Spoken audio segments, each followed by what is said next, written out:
ক্লান্ত ছিলাম, ঘুমায় গেছিলাম। আপনি নামাজ পড়েন না এক ওয়াক্ত, আল্লাহর কাছে চাইলে আল্লাহ।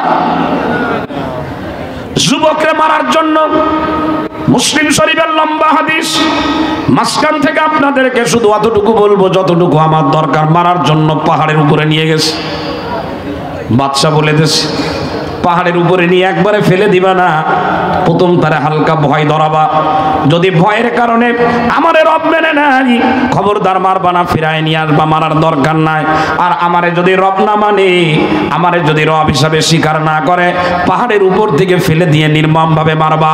এ পাজিয়া অঞ্চলের যুবক বন্ধুরা, হৃদয় নিংড়ানো দাবি গলার ভিতরে এই হাদিসটাকে মালা বানাও, জিন্দেগির মোড় পরিবর্তন হয়ে যাবে।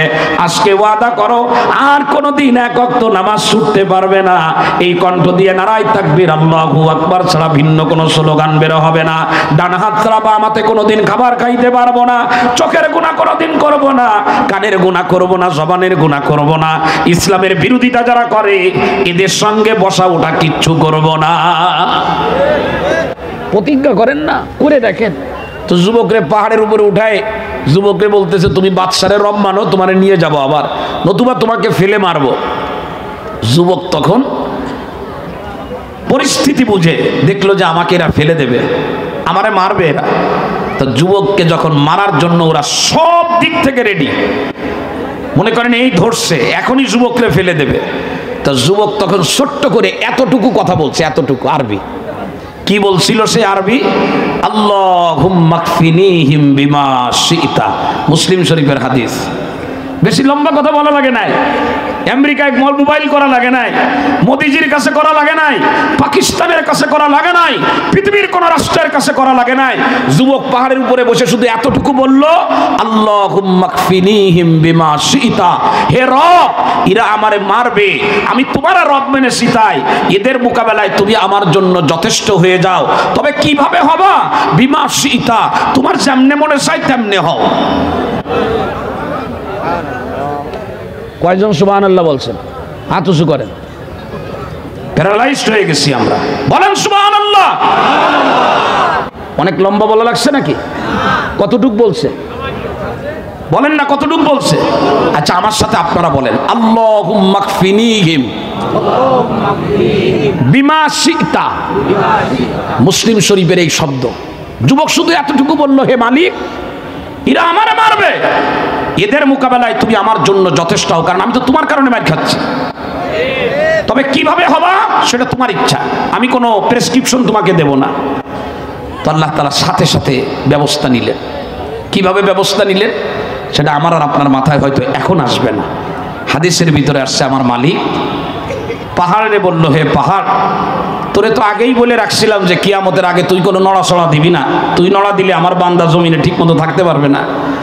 তো এই তোর বুকের উপরে আমাকে মানে একজন উঠছে, আর তারে ফেলে দিতে চাই, কিছু নাপাক লোক উঠছে। তো পাহাড় কিয়ামতের আগে তো চূড়ান্ত নড়া দিবা, এখন একটা সেমিফাইনালের খেলা করে দাও, হালকা একটা নড়া দাও। যেই না পাহাড় আস্তে করে নাড়া দিল, যুবক দাঁড়ানো বাকি সবগুলা পাহাড় থেকে পড়ে মুহূর্তের মধ্যে শেষ হয়ে গেল।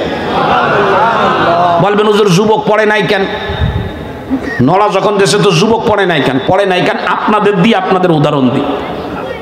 ওই গাছে পেঁপে আছে গোটা 20, সব তো আর একবারে পাকে না, পাকে একটা পাকছে। এখন গাছ আবার পেঁপে গাছ এত লম্বা, উঠাও সম্ভব না।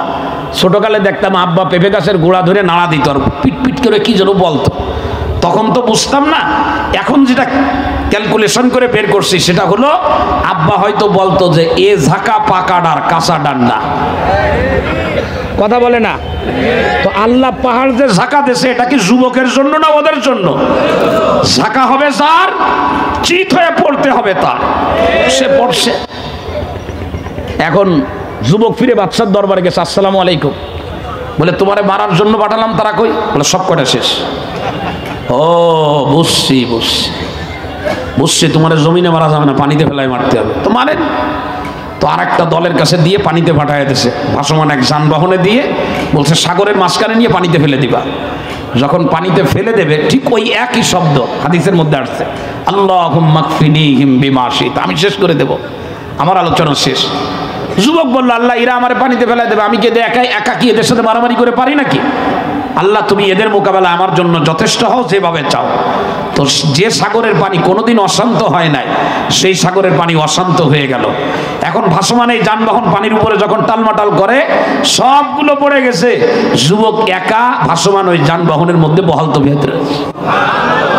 বাঁচানোর মালিককে আরো জোরে। আমরা সে আল্লাহর সাথে প্রেম করব না দুনিয়ার সাথে প্রেম করব? দুনিয়ার সাথে প্রেম করা নিশ্চিত ধোঁকা খাওয়া। আমার আল্লাহ বলেছেন, নমাল হায়াতুদ দুনিয়া ইল্লা মাতাউল গুরুর।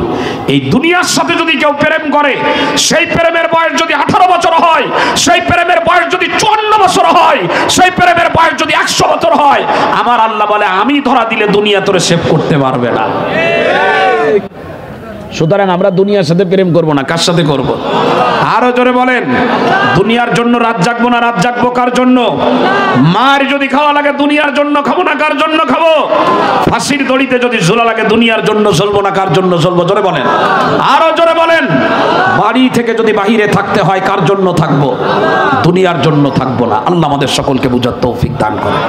তো আমরা কি দিনদার না দুনিয়াদার? আরো জোরে বলেন। তো সেটা কি নামাজ পড়ে না নামাজ না পড়ে? বললো আমি স্টুডেন্ট। আমি কি স্টুডেন্ট? আমি ছাত্র। বলে কোন স্কুলের? বলে কোন স্কুলের না হবে। আমি যখন বলবো দিনদার, তো আমার ভিতরে দিনদারি থাকবে। আমার বাম হাতে কোনোদিন চা যেন আর মুখে না যায়।